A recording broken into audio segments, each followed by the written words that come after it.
Up next are the don'ts. 1.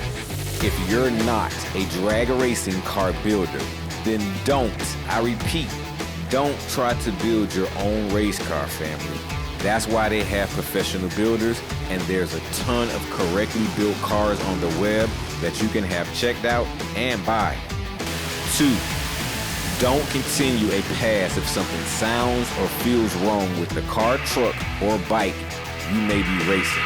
Family, remember, safety's first. 3.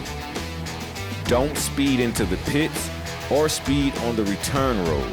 Respect the safety of everyone on and at the track. 4. If you're not ready to make a pass, then don't. Being sure in yourself and the car is the most important rule in drag racing. Alright, family, that'll do it for the do's and don'ts of drag racing and this week's Safety Corner. We'll be right back after the break.